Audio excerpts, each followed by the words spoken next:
হলুদের এই কেকটার একটা ছোট রিলস দেওয়ার পর সবাই আমার কাছে এটা কিভাবে করেছি জানতে চেয়েছিলেন। এই জন্যই এখন এটার ফুল একটা ডিটেলস ভিডিও দেওয়ার চেষ্টা করলাম।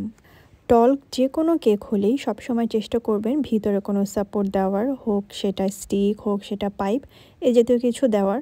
বাট একদম চোখা জাতীয় কোনো কিছু না দেওয়াই ভালো। এটার রিজন হচ্ছে একদম চোখা যদি কিছু দেওয়া হয় অনেকেই কেক স্ম্যাশ করে বা নষ্ট করে। অনেক সময় ধরতে গেলেও চোখা জিনিস হাতে বা মুখে লেগে গেলে মারাত্মক দুর্ঘটনা হতে পারে। এই জন্যই তো যতটুকু সম্ভব এখানে হচ্ছে এরকম কিছু একটা দেওয়া যেটাতে কোনো দুর্ঘটনা হবে না। আচ্ছা, এই কেকটা ছিল 2 পাউন্ডের টল, আর আমি এখানে যে স্টেজটা সম্পূর্ণ নিজের হাতে বানিয়েছিলাম। ফুল থেকে শুরু করে সব কিছু আমি জাস্ট আলাদা আলাদা কিনে এনেছি, এরপরে পুরাটাই নিজের হাতে আমার বানানো। এই স্টেজটাও আমার নিজের হাতে সম্পূর্ণটাই বানানো। তো আর এই সামনের এটা ছিল নন এডিবল প্রিন্ট। এখানে যিনি নিয়েছিল তিনিই আমাকে দেখিয়ে দিয়েছিল যে এরকম যেহেতু জামাই বউ একসাথে করবে প্রোগ্রামটা, তো আমি সাজেস্ট করেছিলাম এরকম একটা ছবি নেওয়ার জন্য। আমি তাকে ছবি দেওয়ার পর সে সিলেক্ট করে দিল, এবং এত দ্রুত এই কাজটা করতে হয়েছিল। আমার হাতে পুরো একদিনও সময় ছিল না, এবং এখানে কাজ অনেক ছিল। আর আপু যেহেতু নিজেই একজন বেকার ছিল প্রথমে, তো তিনি কাজটা কোনো এক কারণে ছেড়ে দিয়েছে। তো যাই হোক, তো এই জন্য আপু অনেক বেশি ডিটেলস চাচ্ছিল আমার থেকে, আর বলছিল উনিও জানতো টাইম কম, বাট উনি আসলে বারবারই চাচ্ছিল যে অনেক সুন্দর একটা হোক। আমিও চাচ্ছিলাম যে এমন সুন্দর একটা করি ডেকোরেশন যেটা সবাই অনেক পছন্দ করবে। এই ভিডিও সবাই এত পছন্দ করেছে বলার বাহিরে। সবাই বারবারই আমার কাছে চাচ্ছিল যে আমি একটা যাতে এটা থেকে ফুল ভিডিও দিই। আচ্ছা, এখানে আমি একটু বলি, আমি এখানে যে ডালাটা করেছিলাম এই ডালাটা আমি যেহেতু আমার কাজ অনেক তাড়াহুড়ার ভিতরে করা হয়েছিল, তো ডালাটার সাইজটা আমি একটু ভুলে বেশি বড় করে ফেলেছিলাম, যেটা কেকের সামনে কোনোভাবেই বসানো যাচ্ছিল না। যদিও ডালাটা শুধু দিতাম তাহলে আশেপাশে 2টা ডালা আমি দিতে পারতাম না। তো এখানে ডালার যে 4টা সাইডে আমি এখানে 4টা সাইড করেছিলাম, ওই সাইডটা পরে আমার কেটে ফেলতে হয়েছিল। সেটাও আমি ভিডিওতে দেখাবো যে আমি পরে কীভাবে ডালাটা দিয়েছিলাম। কিন্তু এই ডালাটা করতে যতটা সময় গিয়েছিল, শুধু শুধু এটা না করে ওরকম আগেই ছোট করলে জিনিসটা আমার টাইম আরও অনেক কম যেত। কারণ তাড়াহুড়ার কাজে মাপ বা অনেক কিছু আগে থেকে ডিসাইড করা যায় না, খুব জলদি জিনিসটা করতে হয়। তো এই জন্যই আসলে আমার খুব তাড়াহুড়ার মধ্যে এটা করতে হয়েছে। যাই হোক, দিন শেষে এটা ভালো হয়েছে, রিভিউ ভালো পেয়েছি, সবাই পছন্দ করেছে। এটা অনেক বড় একটা প্রাপ্য ছিল আমার।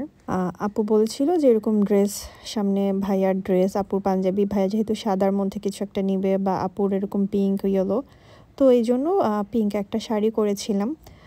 আর এখানে দুজনের এই যে এভাবে দেখেন আমি এভাবে কেটে দিয়েছিলাম 4 সাইড, কারণ এটা অনেক বড় হয়ে গিয়েছিল, সামনে কোনোভাবেই রাখা যাচ্ছিল না।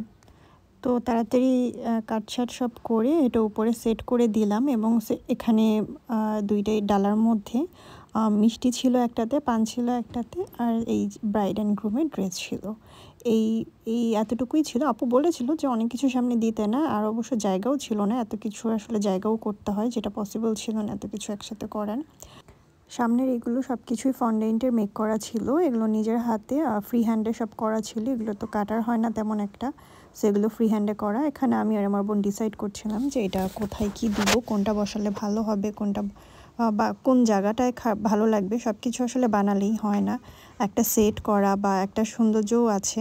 অনেক সময় অনেক কিছু আসলে দেখতে সুন্দর হয়, কিন্তু ঠিক জায়গা প্লেসমেন্টের অভাবে কিন্তু জিনিসটা ভালো থাকে না।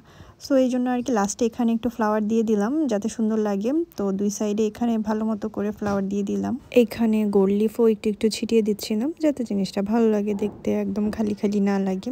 দেন এই তো দেখতে দেখতে আমাদের ডিজাইন শেষ। তো এত তাড়াহুড়াতেও যে এটা এত ভালো হবে দেখতে, এত সুন্দর হবে মাশাআল্লাহ, এত মানুষ পছন্দ করবে, এটা আমার আসলে আইডিয়া ছিল না। সবসময় যে তাড়াহুড়ার কেক খারাপ হয় তা না, তাড়াহুড়াতেও মাঝে মাঝে সুন্দর হয়ে যায়।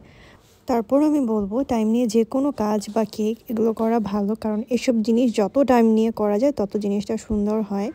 আমি আমার ছাদে সেখানে কিছু ছবি তুলছিলাম বা ভিডিও করছিলাম। যেটা আরেকটা কথা হচ্ছে যে বাসায় ডে লাইটে যে ছবিগুলো আসে, ডে লাইটের ছবি কিন্তু নাইটের থেকে অনেক বেশি ভালো আসে, এবং যতই লাইট থাকে ততই কিন্তু ছবি সুন্দর থাকে। ওই দিন অবশ্য কোনো রোদ ছিল না, আর রোদ থাকলে ছবিগুলো আরও অনেক বেশি সুন্দর হতো। আচ্ছা, আপনাদের কেমন লেগেছে সবাই জানাবেন কিন্তু।